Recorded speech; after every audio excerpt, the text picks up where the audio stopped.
Bismillahirrahmanirrahim. Assalamualaikum warahmatullahi wabarakatuh.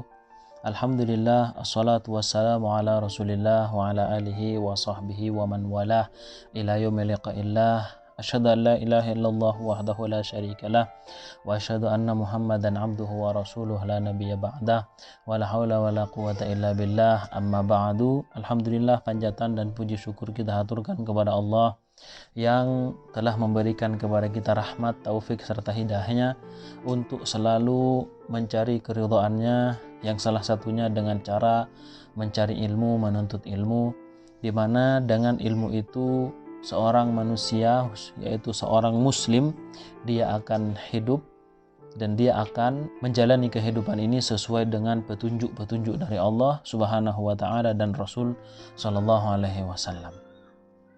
Pembahasan kita pada kali ini masih berkaitan tentang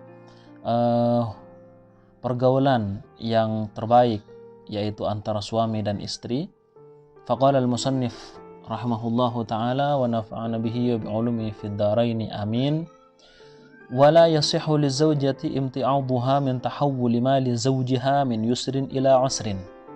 Dan tidaklah boleh, tidak sahih, tidak sah bagi seorang istri untuk merasa keberatan ketika berubahnya harta sang suami dari kaya menuju miskin, dari mudah menuju susah. Ya. Jadi ketika suaminya itu banyak harta, dia semakin sayang pada suaminya.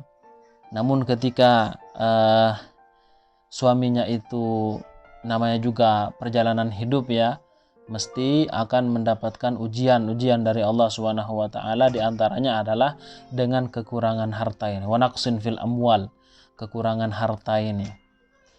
Kemudian sikap sang istri juga berubah. Faminal qabihi an tataghayyara bi taghayyuril hal.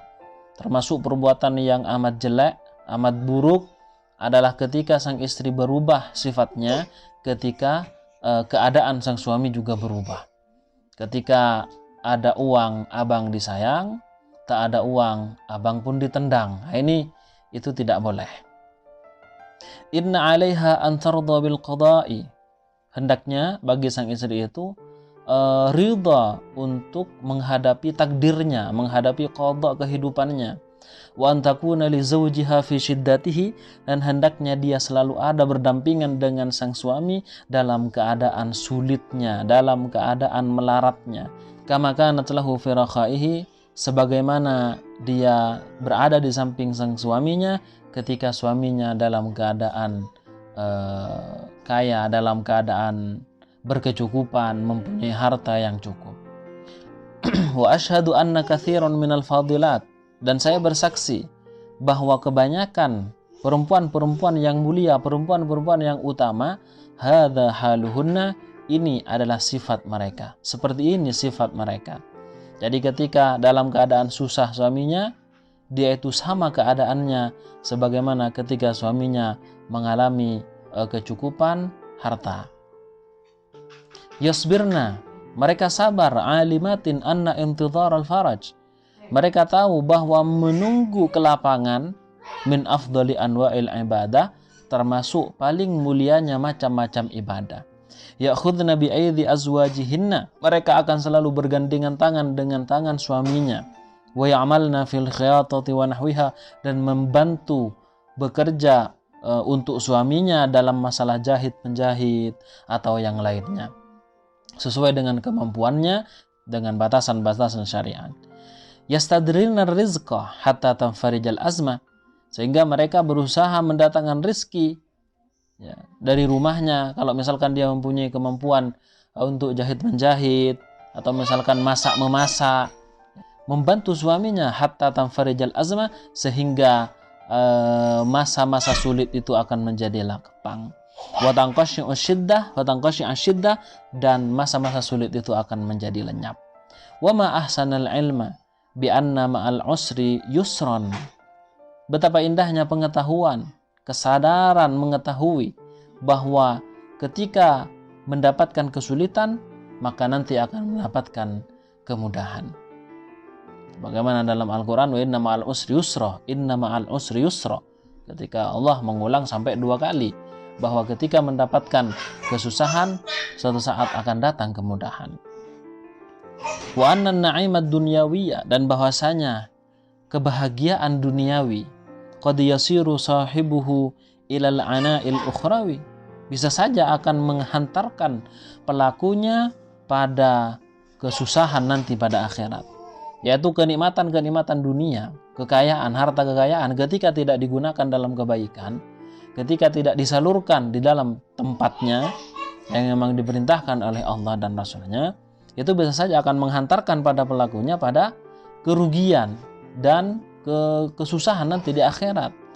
Rawa Ibnu Abi Dunya, Ibnu Abi Dunya meriwayatkan anin Nabi sallallahu alaihi wasallam, dari Nabi Muhammad sallallahu alaihi wasallam, annahu qala, bahwa beliau bersabda, waqad asabahu ju'un yauman. Perawinya mengatakan waqad asabahu ju'un yauman, dan sungguh telah menimpa pada Rasulullah rasa lapar. Jadi beliau pada suatu hari merasakan kelaparan yang luar biasa. Fa'amida ila hajarin fawada'uha ala batnihi. Kemudian beliau mengambil beberapa batu lalu beliau meletakkannya di perutnya asy-syarif, di perutnya yang mulia. Jadi ada beberapa batu beliau letakkan di perutnya, kemudian diganjal dengan menggunakan tali. Ini karena memang Rasulullah lapar sekali, sehingga ketika beliau ruku, itu gesekan antara satu batu pada batu yang lainnya berbunyi seperti itu. Bagaimana seorang nabi yang paling mulia alal ittifaq, seorang nabi yang sudah tidak diragukan lagi keistimewaannya, akan tapi kehidupan sehari-harinya seperti ini. Beliau pernah merasakan kelaparan yang sangat luar biasa sehingga menganjal perutnya dengan batu.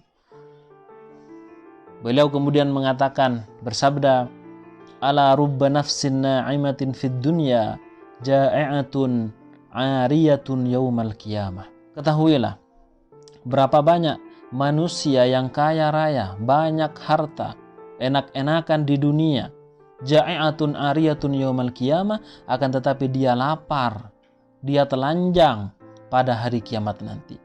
Kenapa bisa begitu? Karena harta yang ada di dunia hanya digunakan untuk kesenangan duniawi saja.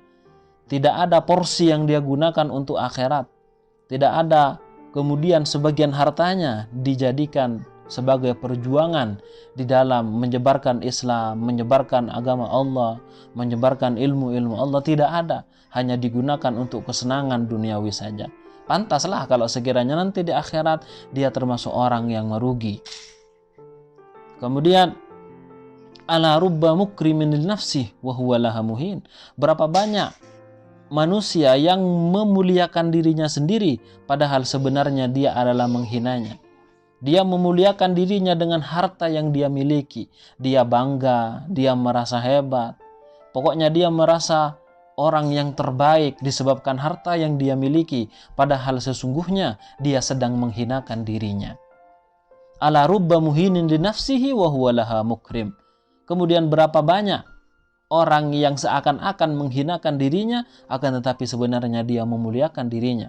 Dia merasakan rasa lapar, sebagaimana Rasulullah SAW. Seakan-akan dia menghinakan dirinya, seakan-akan. Akan tapi hakikatnya itu adalah memuliakan dirinya.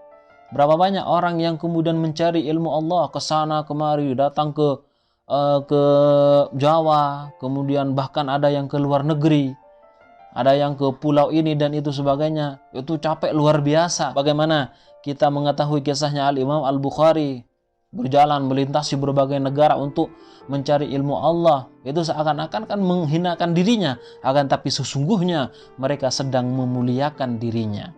Beda dengan orang yang hanya memperturutkan hawa nafsunya, menggunakan hartanya untuk kesenangan duniawi saja. Wa min husni ishratil mar'ati lizzauj, dan termasuk pergaulan yang baik bagi seorang istri pada suaminya, antakuna baratan bizawjiha, hendaknya dia selalu berbakti pada suaminya. Tuqaddimu haqqahu ala haqqiha, mendahulukan hak sang suami atas hak dirinya sendiri.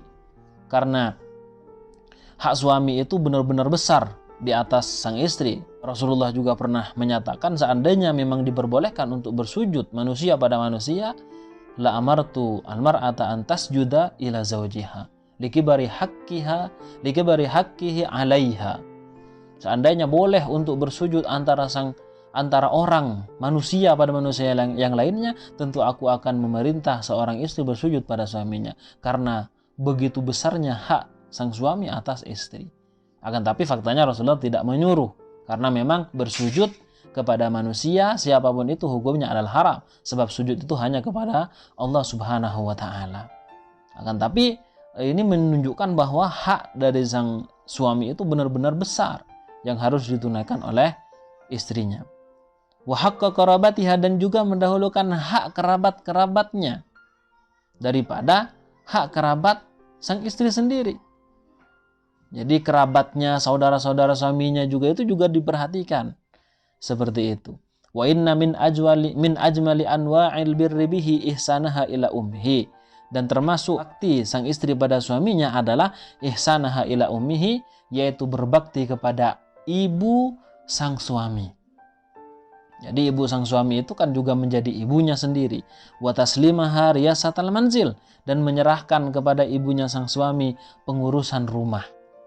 Ya, seandainya juga ibu daripada sang suami berada di tempat yang sama, maka diserahkan kepada ibunya itu. I'tirafan bijamiliha, sebagai pengakuan diri akan kebaikan sang ibu dari suami itu, wa syukran laha, dan sebagai ucapan terima kasih kepada beliau. Idh kathiran ma takunu hiyas sababu, karena dialah yang menjadi sebab fi zawaji ibniha minha, di dalam menikahkan anaknya itu, yaitu sang suami, pada istrinya itu tadi. Wahiyya allati intaqat zawjatan laha, dan si ibu sang suami itulah yang mencarikan istri untuk anaknya itu. Lah, sebagai tanda syukur, tanda terima kasih kepada ibunya itu, hendaknya pengurusan rumah itu juga diserahkan kepada mertua sang istri itu.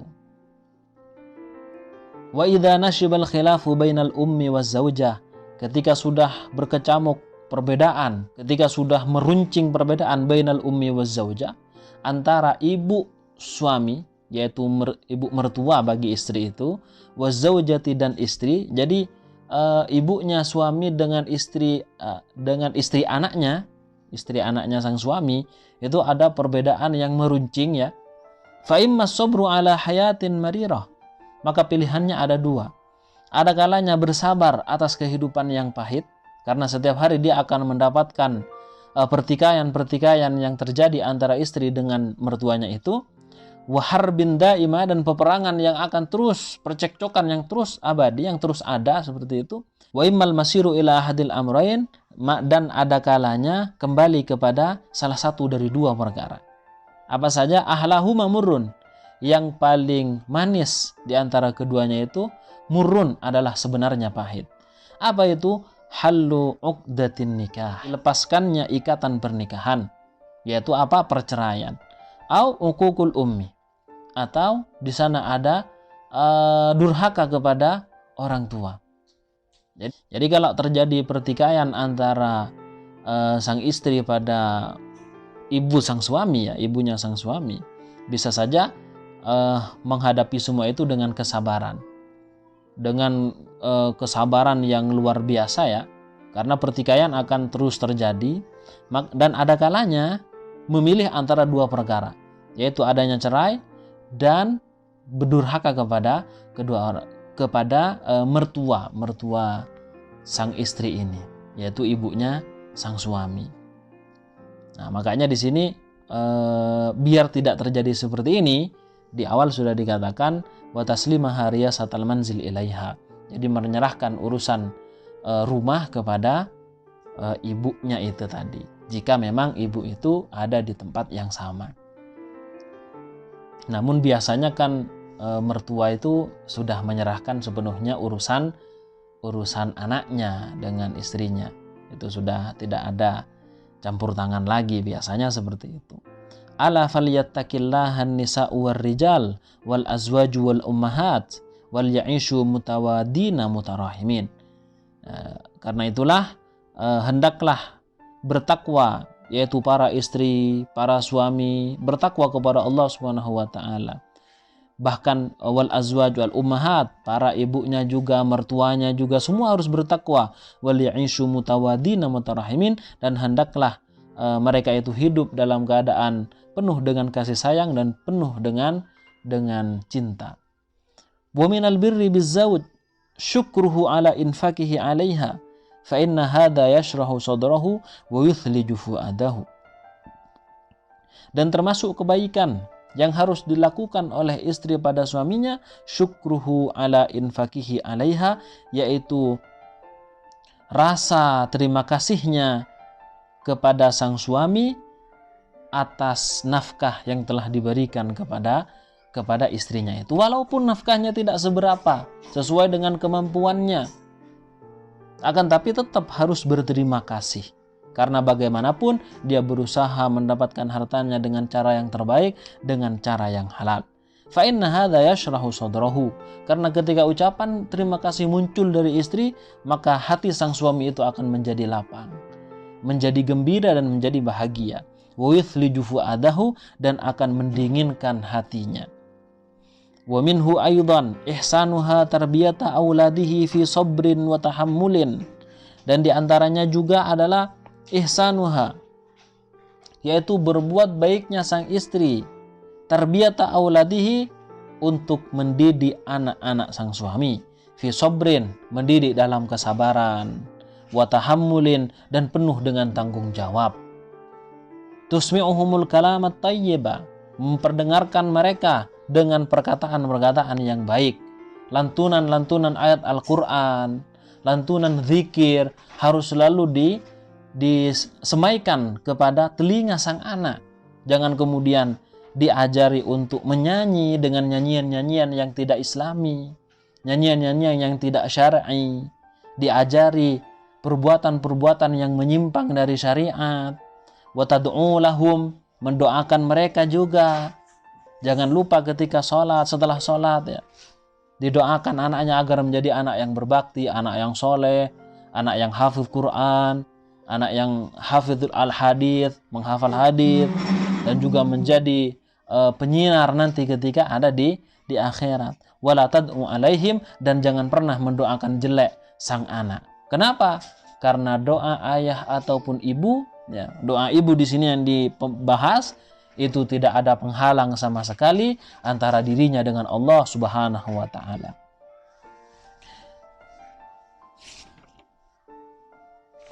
Faqad jaa fil hadits syarif, dan sungguh telah ada di dalam hadis yang mulia, an-nahyu 'anid du'a'i 'alan nafsi wal waladi wal mal, yaitu larangan untuk mendoakan jelek atas diri kita, kemudian anak kita, dan juga harta kita.